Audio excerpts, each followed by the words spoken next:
Cuando las escrituras se refieren a algo que ocurrió antes de la fundación del mundo, no se están refiriendo a algo ocurrido antes de la creación, porque una cosa es el mundo y otra cosa es la creación. Escuchemos la forma como lo explica Jesús de Nazaret. Mateo 13:37, respondiendo él les dijo: el que siembra la buena semilla es el Hijo del Hombre, el campo es el mundo. Aquí Jesús no está hablando de sembrar una semilla en la tierra, sino en el mundo. Sigamos. La buena semilla son los hijos del reino y la cizaña son los hijos del malo. El enemigo que la sembró es el diablo. La buena semilla que vino a sembrar Jesús no es para producir plantas, sino para producir los hijos de Dios. Y por eso Jesús no plantó la buena semilla en la tierra, sino en el mundo. Y el diablo tampoco sembró la cizaña en la tierra física, sino en el mundo. Entonces es bastante obvio que cuando las escrituras hablan de antes de la fundación del mundo, no se están refiriendo a antes de la creación. Y cuando las escrituras hablan del fin del mundo, tampoco se están refiriendo al fin de la creación. Mateo 24:14. Y será predicado este evangelio del reino en todo el mundo para testimonio a todas las naciones, y entonces vendrá el fin. El fin del mundo vendrá cuando se predique el evangelio del reino en todas las naciones, y con eso se puede comprender que fue en las naciones donde Jesús sembró la buena semilla. Entonces son las naciones las que conforman el mundo, y con eso queda claro que una cosa es el mundo y otra cosa es la creación. Ahora dejemos que sean las escrituras las que nos enseñen cuál es la fundación del mundo de la que hablan las escrituras. Presten atención. Apocalipsis 13, versículo 8. Y la adoraron todos los moradores de la tierra cuyos nombres no estaban escritos en el libro de la vida del Cordero que fue inmolado desde la fundación del mundo. Según este testimonio, el Cordero fue inmolado desde la fundación del mundo. Y eso significa que la fundación del mundo se cuenta desde cuando el Cordero fue inmolado, porque la preposición desde se utiliza para indicar principio de lugar, principio de tiempo o inicio de número. Y con eso se puede comprender que aquí se está hablando de un mundo que fue fundado desde cuando el Cordero fue inmolado. O sea que con la inmolación del Cordero se le da inicio a un nuevo mundo. Entonces, así como las escrituras hablan de dos Adanes diferentes, de dos Jerusalén diferentes, de dos simientes diferentes, así también las escrituras hablan de dos mundos diferentes. Y uno de ellos es el mundo que será fundado cuando inmolen al Cordero. Entonces veamos cuál es el otro mundo. Salmos 24, versículo 1. De Jehová es la tierra y su plenitud, el mundo y los que en él habitan. Cuando el rey David escribió este salmo, el Cordero aún no había sido inmolado, y con eso queda bien claro que el otro mundo es el que le pertenece al Dios del Antiguo Testamento, o sea que es al primer mundo al que se refiere el rey David en este salmo. Entonces, cuando en las escrituras se habla del reino del Dios del Antiguo Testamento y de las naciones gobernadas por el Dios del Antiguo Testamento, se está hablando del reino del primer mundo y de las naciones que conforman aquel primer mundo. Salmos 22, 28. Porque de Jehová es el reino y él regirá las naciones. Entonces, cuando Jesús dijo que el cielo y la tierra pasarían, se estaba refiriendo al cielo y a la tierra que formó en derredor suyo el Dios del Antiguo Testamento. Mateo 24:35. El cielo y la tierra pasarán, pero mis palabras no pasarán. O sea que el primer cielo y la primera tierra que van a pasar son los que conforman aquel primer mundo al que le dio forma el Dios del Antiguo Testamento, porque ese fue el mundo en el cual nació y vivió Jesús de Nazaret. Y con eso queda bien claro que cuando pasen el cielo y la tierra, lo que va a pasar es el primer mundo que le pertenece al Dios del Antiguo Testamento para darle paso al nuevo mundo que se formará cuando el Cordero sea inmolado. Apocalipsis 21, versículo 1.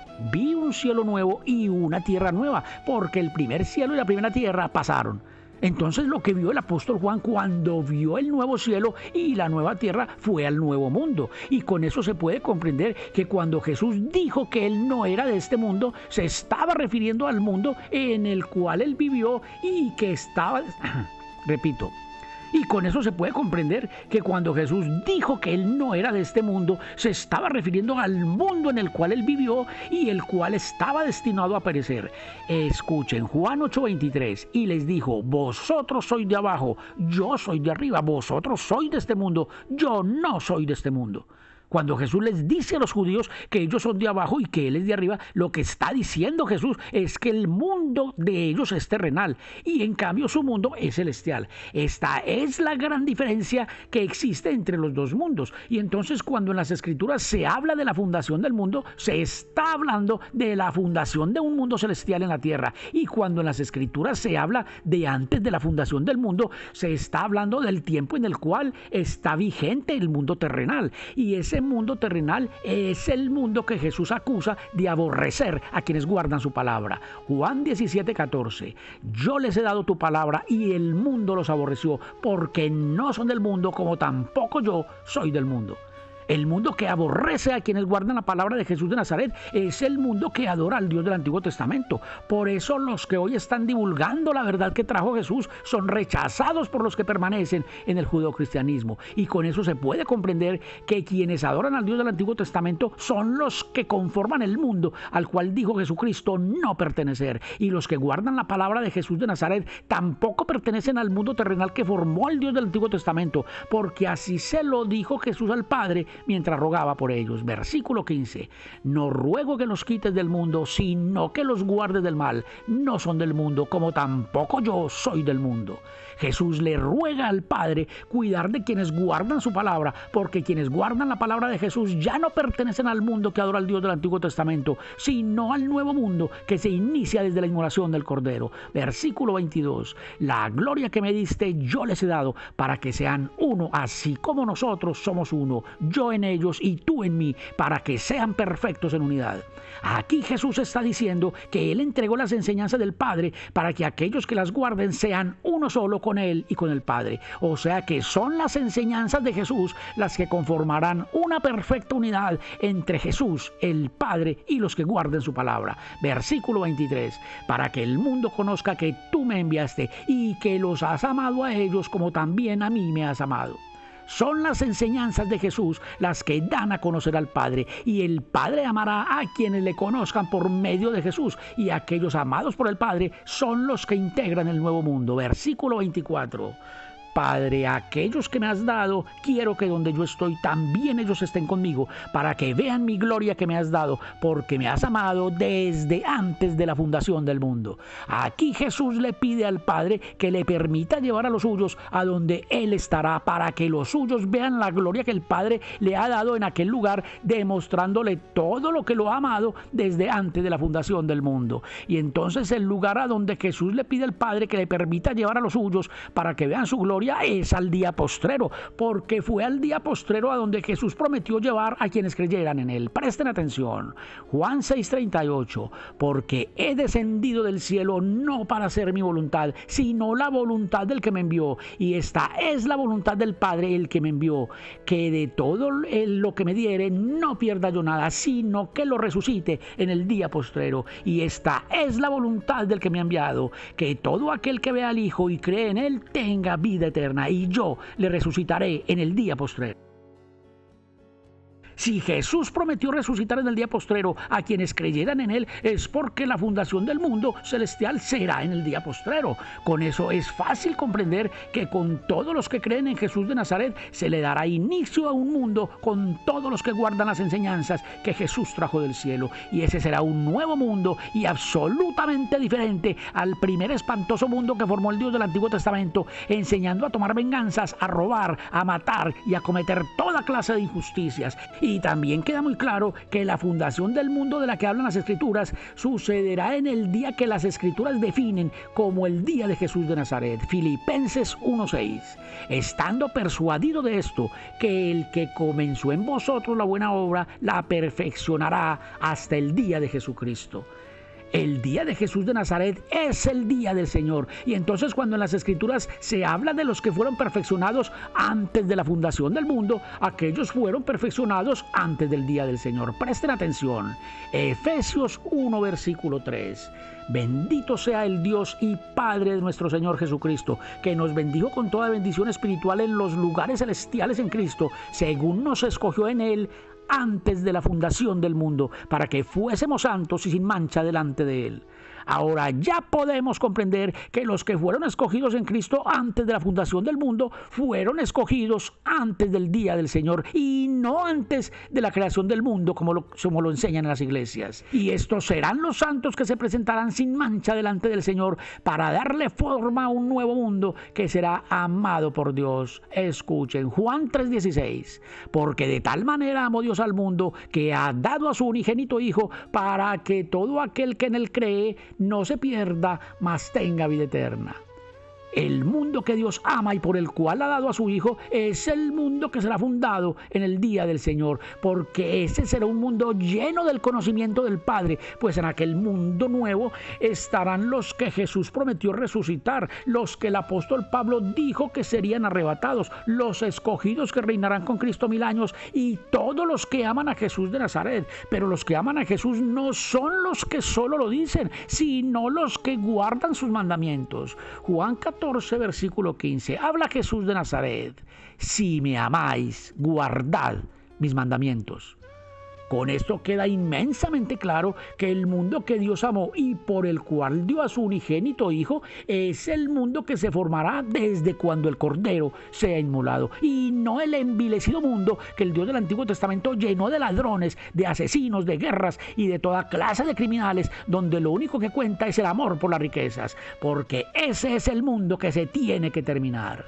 En el video de la Gran Ramera que se publicó en este mismo canal se entregó abundante información que concluyó con que Babilonia la Grande, la madre de todas las rameras, es la representación del mundo que adora al Dios del Antiguo Testamento, y se demostró con las Escrituras que la caída de Babilonia la Grande, que está registrada en el libro del Apocalipsis, es la información que entregan las Escrituras sobre lo que será el fin del mundo que conformó en la tierra el Dios del Antiguo Testamento. Apocalipsis 14:8. Otro ángel le siguió diciendo: ha caído Babilonia, la gran ciudad, porque ha hecho beber a todas las naciones del vino del furor de su fornicación. La caída de Babilonia la Grande es el fin del mundo que el Dios del Antiguo Testamento reclama como suyo, y así como la Gran Babilonia representa el primer mundo que le pertenece al Dios del Antiguo Testamento, asimismo la iglesia que adora al Dios del Antiguo Testamento está representada por la Gran Ramera en la profecía del día del Señor. Apocalipsis 17, versículo 1. Vino entonces uno de los 7 ángeles que tenían las 7 copas y habló conmigo diciéndome: ven acá y te mostraré la sentencia contra la Gran Ramera, la que está sentada sobre muchas aguas, con la cual han fornicado los reyes de la tierra, y los moradores de la tierra se han embriagado con el vino de su fornicación. Y me llevó en el espíritu al desierto, y vi una mujer sentada sobre una bestia escarlata, llena de nombres de blasfemia, que tenía 7 cabezas y 10 cuernos. Y la mujer estaba vestida de púrpura y escarlata, y adornada de oro, de piedras preciosas y de perlas, y tenía en la mano un cáliz lleno de abominaciones y de la inmundicia de su fornicación, y en su frente un nombre escrito, un misterio: Babilonia la Grande, la madre de las rameras y de las abominaciones de la tierra. La iglesia ramera lleva escrito en su frente Babilonia la Grande, la madre de las rameras, porque esa es una iglesia que ama a muchos señores, pues aquella iglesia la conforman los judíos, los musulmanes, los árabes, los cristianos y muchas otras religiones de diferentes partes del mundo. Y aunque todos estos conforman una sola iglesia, cada uno de estos pueblos ama a señores diferentes, pero la iglesia del Nuevo Mundo llevará escrito en su frente únicamente el nombre del Cordero y de su Padre, porque el Cordero y su Padre son uno solo. Apocalipsis 14, versículo 1. Después miré, y he aquí el Cordero estaba en pie sobre el monte de Sión, y con él 144,000 que tenían el nombre de él y el de su Padre escrito en la frente. También dice el apóstol Juan que la Gran Ramera está sentada sobre muchas aguas. Veamos entonces cuáles son esas aguas. Apocalipsis 17:15. Me dijo también: las aguas que has visto donde la ramera se sienta son pueblos, muchedumbres, naciones y lenguas. Estos pueblos, muchedumbres, naciones y lenguas son las feligresías que conforman la iglesia ramera. Y también dice la profecía que la Gran Ramera está adornada con toda clase de piedras preciosas y con oro. Veamos entonces cuáles son las piedras preciosas con las que se adorna la iglesia ramera que adora al Dios del primer mundo. Apocalipsis 21:14. El muro de la ciudad tiene 12 simientes, y sobre ellos los 12 nombres de los 12 apóstoles del Cordero. Los apóstoles son las piedras preciosas con las que se adorna la Gran Ramera, ramera, porque los 12 nombres de los 12 apóstoles que están sobre los 12 cimientos del muro son piedras preciosas. Versículo 19. Y los cimientos del muro de la ciudad estaban adornados con toda piedra preciosa. El primer cimiento era jaspe, el segundo zafiro, el tercero ágata, el cuarto esmeralda, el quinto onis, el sexto cornalina, el séptimo crisólito, el octavo berilo, el noveno topacio, el décimo crisopraso, el undécimo jacinto y el duodécimo amatista. Estas son las piedras preciosas con las que adornaron a la iglesia ramera para que los seguidores del Cristo también hicieran parte de ella. Y esta iglesia ramera y asesina, que ama a varios señores, se encargó de matar a todos los seguidores del Cristo que no quisieron unirse a ella. Apocalipsis 17, versículo 6. Vi a la mujer ebria de la sangre de los santos y de la sangre de los mártires de Jesús, y cuando la vi quedé asombrado con gran asombro. Fueron los judíos los que exigieron ante Pilatos la crucifixión de Jesús. Y también fueron los judíos los que mataron a los apóstoles y persiguieron a todos aquellos que los seguían. Y fueron los primeros judeocristianos los que después del concilio de Nicea se encargaron de exterminar con leones, guillotinas, hogueras al pueblo de los santos. Y todos estos hacen parte de la misma iglesia ramera y asesina que siempre se ha encargado de matar pueblos enteros, así como mataron a miles y miles de personas en la conquista de las Américas para imponer a su oscuro y tenebroso Dios del Antiguo Testamento. Y este oscuro mundo lleno de injusticias y de muerte es el mundo que Jesús prometió que pasaría cuando pasaran el cielo y la tierra. Apocalipsis 21, versículo 1. Vi un cielo nuevo y una tierra nueva, porque el primer cielo y la primera tierra pasaron. Aquí Juan testifica que el primer cielo y la primera tierra ya habían pasado, y eso significa que aquel primer mundo lleno de inmundicia y que durante todos los siglos estuvo adorando al Dios del Antiguo Testamento ya había finalizado, y que la fundación del nuevo mundo también había comenzado ya. Versículo 2. Yo, Juan, vi la santa ciudad, la nueva Jerusalén, descender del cielo de Dios, dispuesta como una esposa ataviada para su marido.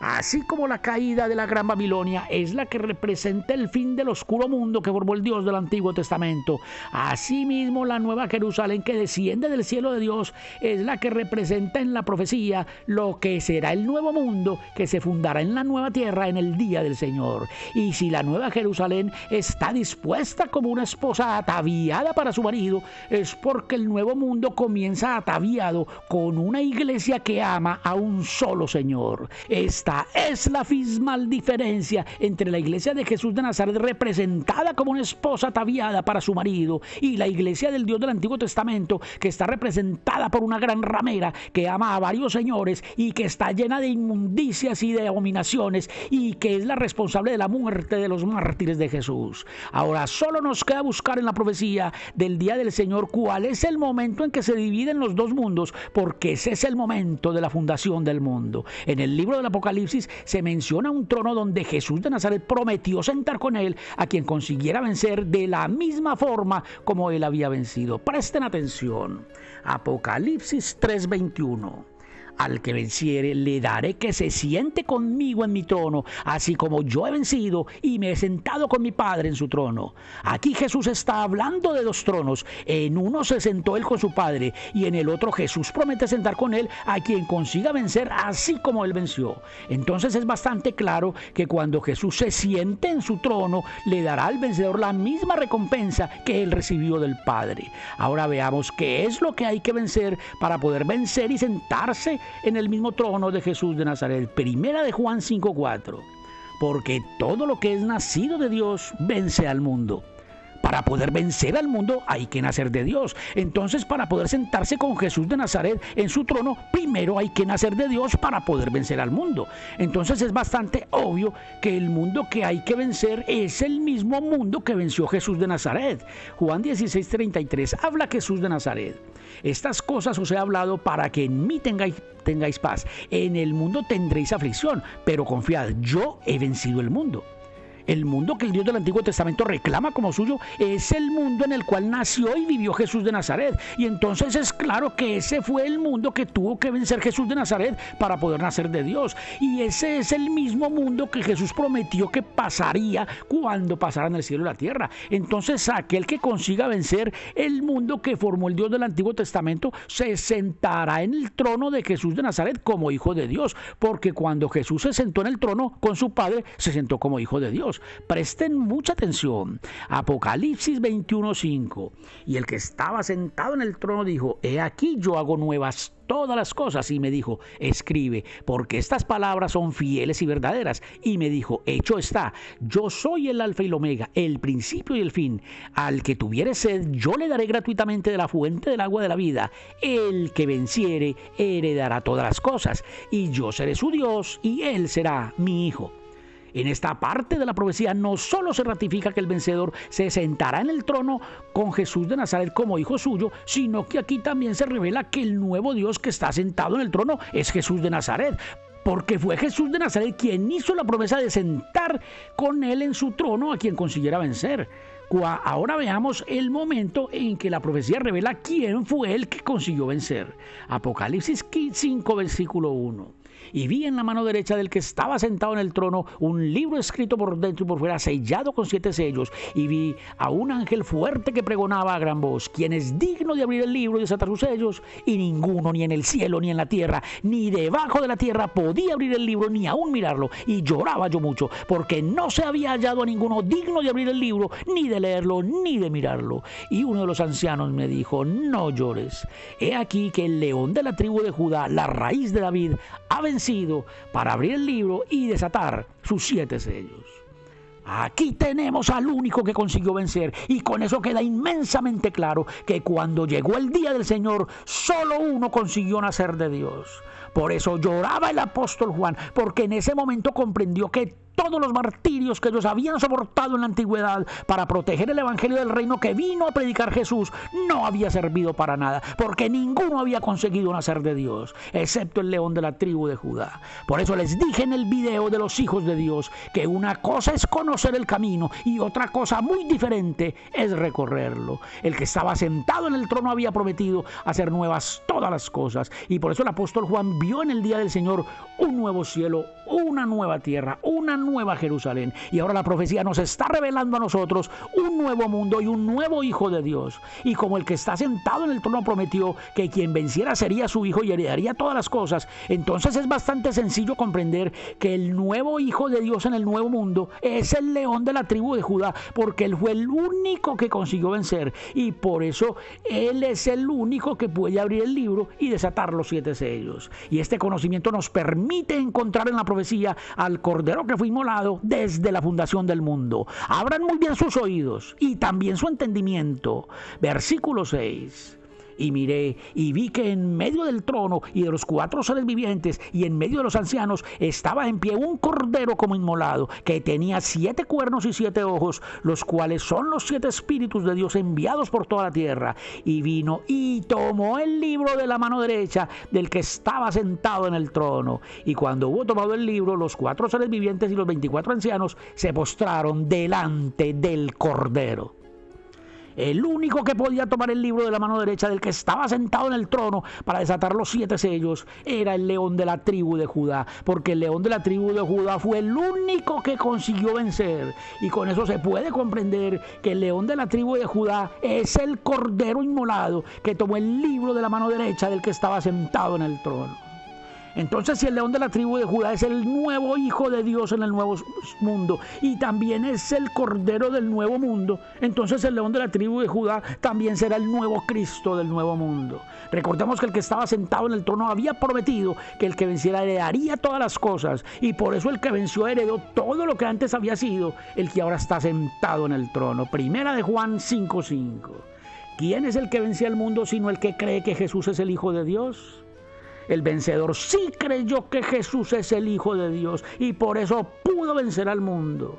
Entonces, cuando el vencedor aparezca en el mundo, aparecerá haciendo los mismos milagros que hizo Jesús de Nazaret, porque Jesús había prometido que quien creyera en él haría las mismas cosas que él podía hacer. Juan 14:12, habla Jesús de Nazaret. De cierto os digo, el que en mí cree, las obras que yo hago, él las hará también, y aún mayores hará.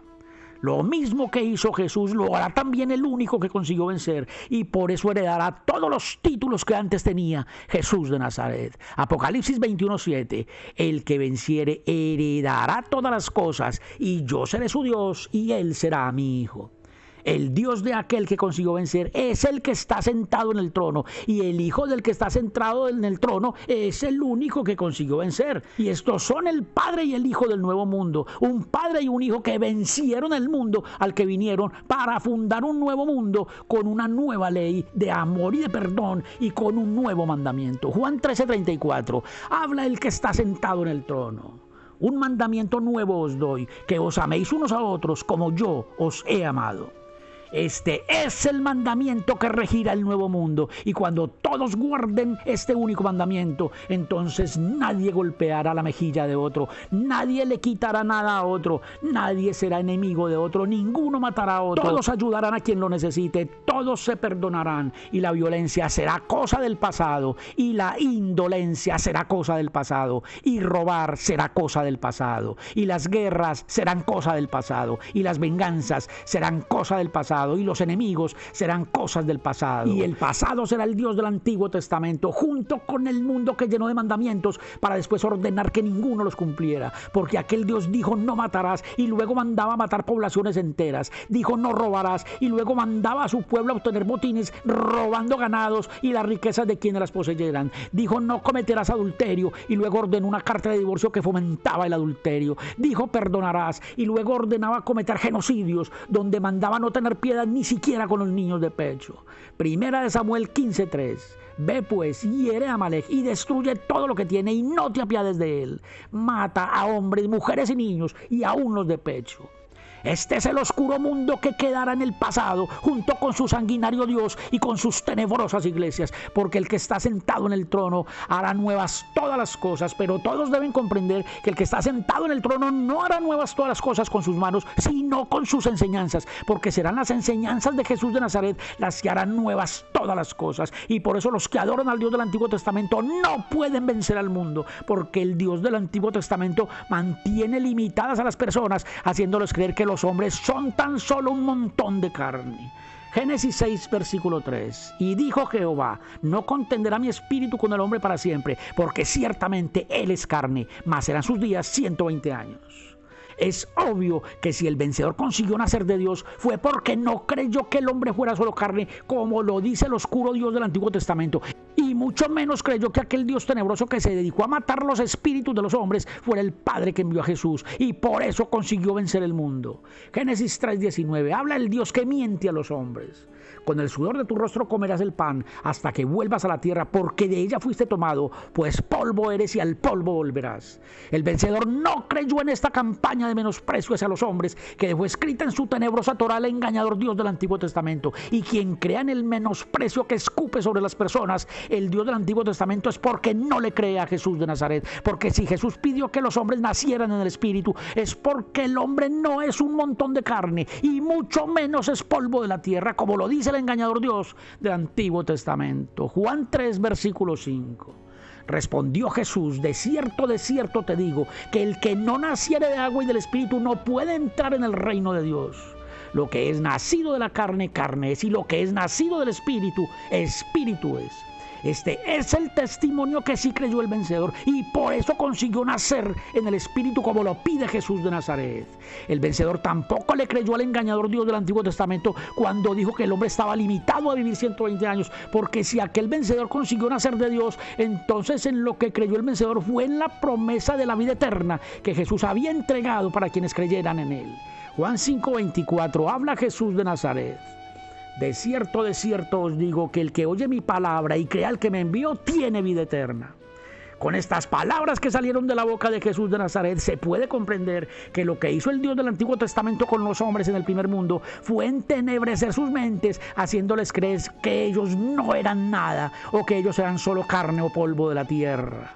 Pero este mundo de tinieblas lleno de guerras, de odio, de venganzas y de amor por las riquezas, el cual le dio forma al Dios del Antiguo Testamento, formando hombres que nunca descubrieron lo que eran, finalizará cuando el nuevo Cordero sea inmolado, porque cuando inmolen al nuevo Cordero que vendrá haciendo los mismos milagros que hizo Jesús de Nazaret, se levantarán inmensas multitudes en todas las naciones y de diferentes lenguas y de diferentes pueblos, gritando que su Dios es el que está sentado en el trono y que la salvación solo le pertenece a él y al Cordero. Eso es lo que testifica la profecía.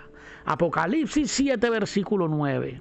Después de esto miré, y aquí una gran multitud, la cual nadie podía contar, de todas naciones y tribus y lenguas y pueblos, que estaban delante del trono y en la presencia del Cordero, vestidos de ropas blancas y con palmas en las manos, y clamaban a gran voz diciendo: la salvación pertenece a nuestro Dios, que está sentado en el trono y al Cordero.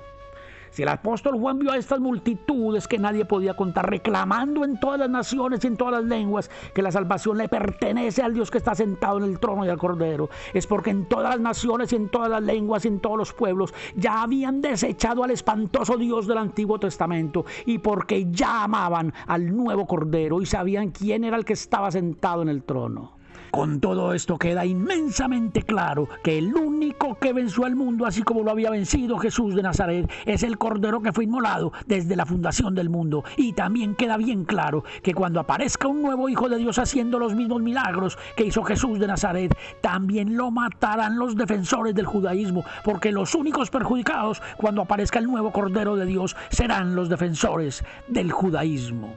Para eso se escribió el libro de la verdad, 2 dioses, 2 reinos y 2 Cristos, para que todos comprendan que el Cordero que fue inmolado desde la fundación del mundo no es Jesús de Nazaret, como se los han hecho creer en las iglesias, y para que todos conozcan la forma como caerá el abominable Dios del Antiguo Testamento junto con su oscuro mundo y con su iglesia ramera. Solo uno había conseguido nacer de Dios cuando llegó el día del Señor, y con eso también queda inmensamente claro que no basta con decir que se cree en Jesús para conseguir nacer de Dios. No basta con conocer el camino para poder nacer de Dios. No basta con saber quién es el maligno para poder nacer de Dios. No basta con saber quién es el verdadero Padre para conseguir nacer de Dios. Porque nadie conseguirá nacer de Dios si no guarda los mandamientos de Jesús de Nazaret. Juan 14, 21. Habla Jesús de Nazaret. El que tiene mis mandamientos y los guarda, ese es el que me ama. Y el que me ama será amado por mi Padre, y yo le amaré y me manifestaré a él.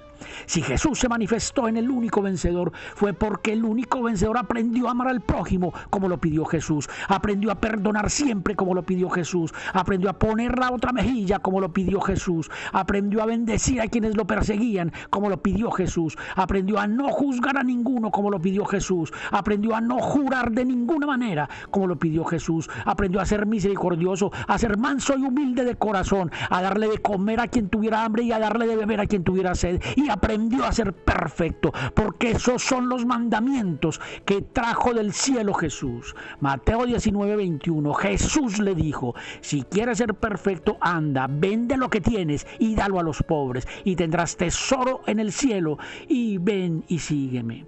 El único vencedor siguió el camino que dejó marcado Jesús, y si las profecías nos están revelando cosas que nunca antes ninguno conoció, es porque desde el cielo nos están preparando para recibir al nuevo Cordero de Dios. Juan 16, 12. Habla Jesús de Nazaret: aún tengo muchas cosas que deciros, pero ahora no las podéis sobrellevar. Pero cuando venga el Espíritu de la verdad, Él os guiará toda la verdad, porque no hablará por su propia cuenta, sino que hablará todo lo que oyere, y os hará saber las cosas que habrán de venir. El Espíritu de la verdad ya está entre nosotros, y por eso ahora están saliendo a la luz las cosas que permanecieron ocultas durante el período de la oscuridad. Un cordero era lo que sacrificaban en la antigüedad para para conseguir redención de pecados. Y por eso Juan el Bautista presentó a Jesús de Nazaret como el Cordero de Dios. Juan 1:29. El siguiente día vio Juan a Jesús que venía a él y dijo: he aquí el Cordero de Dios que quita el pecado del mundo. Jesús vino para ser sacrificado por los pecados del mundo, pero el mundo rechazó el sacrificio de Jesús porque el mundo continúa adorando lo mismo que adoraban las personas antes del sacrificio de Jesús, y por eso el sacrificio de Jesús fue un sacrificio vano para el mundo y el periodo de la gracia fue desaprovechado. Prueba de ello es que cuando finalizó el mundo, solo uno había conseguido nacer de Dios. Entonces este es el momento en que todos debemos comprender que es necesario un nuevo sacrificio para que haya la remisión de pecados que el primer mundo rechazó. Y por eso el nuevo Dios, que está sentado en el trono y que había prometido que quien venciera sería su Hijo, también dará a su Hijo para que el nuevo mundo sea salvo por él. O sea que la historia se repite, y si la historia se repite es porque el nuevo Cordero también se enfrentará a los defensores del judaísmo predicando el evangelio del reino como lo hizo Jesús. Y así como Jesús, haciendo milagros, consiguió que muchos judíos se apartaran del judaísmo, así también, debido al avance de la tecnología que existe hoy en la tierra, el nuevo Cordero conseguirá con sus milagros que todas las naciones del mundo comprendan el evangelio del reino de Dios que trajo a este mundo Jesús de Nazaret. Y así será como el nuevo Cordero le pondrá fin a la gran tribulación en la que permanecen todas las naciones y tribus y lenguas de la tierra, creyendo que Dios es el demonio Moloch que se le presentó a Moisés en el monte Sinaí diciendo que era Dios. Con esto se puede comprender que aquellas multitudes vestidas de ropas blancas que clamaban ante todas las naciones que su Dios era el que estaba sentado en el trono y que ese era su Salvador y el Cordero, eran las multitudes que el Cordero ya había sacado de la gran tribulación en la que permanece el primer mundo, creyendo que la bestia que se hace llamar Dios en el Antiguo Testamento es el Padre de Jesús el Cristo. Apocalipsis 7, versículo 13. Entonces uno de los ancianos habló diciendo: estos que están vestidos de ropas blancas, ¿quiénes son y de dónde han venido? Yo le dije: Señor, tú lo sabes. Y él me dijo: estos son los que han salido de la gran tribulación y han lavado sus ropas y las han emblanquecido en la sangre del Cordero. Ahora ya sabemos que fue con la sangre del Cordero inmolado con la cual aquellas multitudes habían emblanquecido sus ropas espirituales. Entonces todos los que salgan de la gran tribulación por medio de la predicación del nuevo Cordero son los que quedan escritos en el libro de la vida del Cordero que fue inmolado desde la fundación del mundo. Y con esto queda bien claro que los que adoran a la bestia porque sus nombres no están escritos en el libro de la vida del Cordero son los habitantes del primer mundo, que finalizará cuando el Cordero sea inmolado y se funde el nuevo mundo. Apocalipsis 13, versículo 8. Y la adoraron todos los moradores de la tierra cuyos nombres no estaban escritos en el libro de la vida del Cordero que fue inmolado desde la fundación del mundo. Ahora ya sabemos cuándo será la fundación del mundo, y también hemos conocido en la profecía la labor que cumplirá en este mundo Set, el primer hijo del Adán que fue hecho a imagen y semejanza de Dios. Los que tengan oído para oír, que oigan.